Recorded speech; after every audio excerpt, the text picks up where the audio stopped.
So the first thing you're going to do is drag on your clip and split the clip down. And then you can go ahead and add an indent if you have one or use one. I just have this like Numby indent that I use. So I'm going to add this and like put on all the settings I use for it. You can also fade in the video and just drag that on. And then I have like a vignette editor that I use. And then I also add these stars, this star overlay over it. And then you can hit blend and add. I'll put these in the description as well because we'll also use them on the build-up.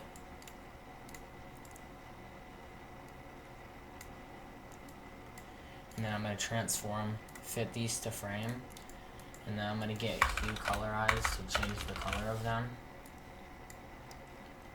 So I'm going to change the color to like a light blue. And I'm going to copy this and paste it onto my indent so that these match. And you can also fade in the star overlay. And then as for the build-up and impact, you're going to want to split right when like you see like the blue on the skin and the pellets show up. And then you're going to go back 20 frames. And you're going to split again. Then on this middle clip here, that's like the 20 frame clip, you're going to right click and hit unlink. And then right on this like impact here, or like where you get the kill, you're going to go 30 frames forward. And then drag this out so like the kill's actually on right here. And then what you're going to do is you're going to copy this 20 frame clip. And you can hit paste, you can just paste in that little gap, and then you're going to drag this on top. So now you have two of the same 20 framed clip kind of like overlaid on each other. And then you're going to go to your mask, and you're just going to mask around the skin here. I'm not going to like get the gun, but if you want to include the gun you can. And then you can come over to controls, press the drop menu, and go to transform, and you can keyframe the path, and then you can kind of just go frame by frame and slightly adjust it as you need to.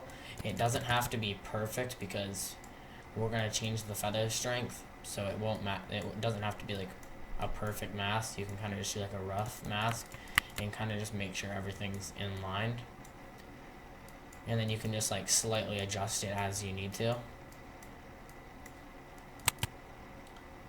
So it doesn't have to be perfect at all. And then once you do that, and you have this mask, and I'll put the preset in the description, and you can search Ryan's blue background, and you'll put this on this bottom clip here, and then you're gonna just drag this all the way out.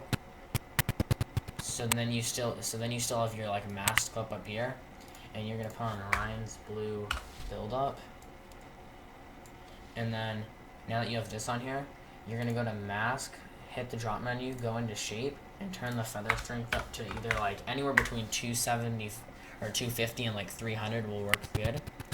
And then you can drag this out as well. And then I made this preset like a long time ago, so I'm going to make it a little bit brighter. So I'm going to add, I'm going to search glow.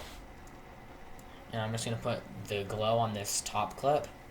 And then I'm going to turn up the intensity to about 4.5. And then I'm going to kind of play with these, settings a little bit to make it look a little bit better. So kind of maybe like something like that. And then I'm going to make it more of like a blue.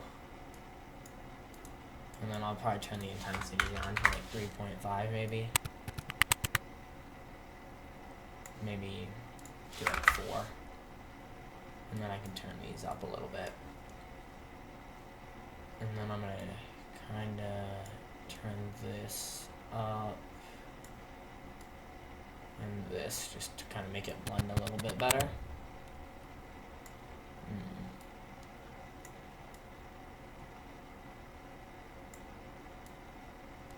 And you can play around with the settings as much as you want. And then once you get it to kind of something that you like, you can grab that star overlay again. You don't have to use it.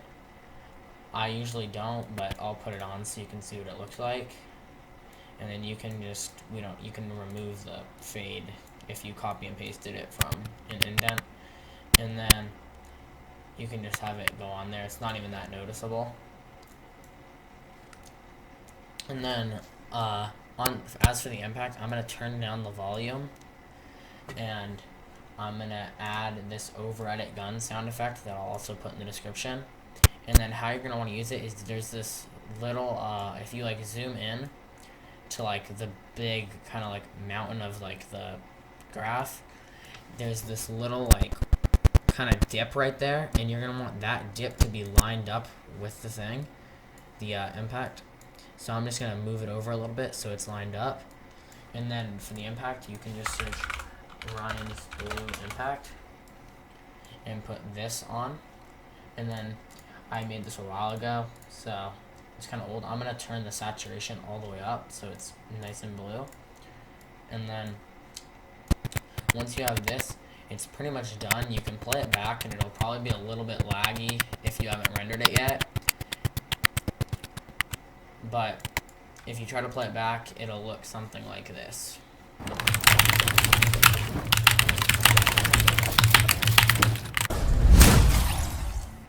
And then you can also add a song if you put it in like your montage or anything. And then lastly, one more thing I forgot to mention is if you don't want this glow to just kind of show up while everything else is fading in, so you can click on this clip, go to controls, go to transform, and you can set the opacity, keyframe it, and set it to 0 at the beginning. And then you can go about 10 frames in, or like 10 to 15 frames in, and then turn it back up to 100, and then that will make it so it fades in with the build-up background, which will make it look a lot cleaner. But yeah, I'll make sure to put all the presets, the overlays, and the gun sound effect in the description. And yeah, that's about it. Peace.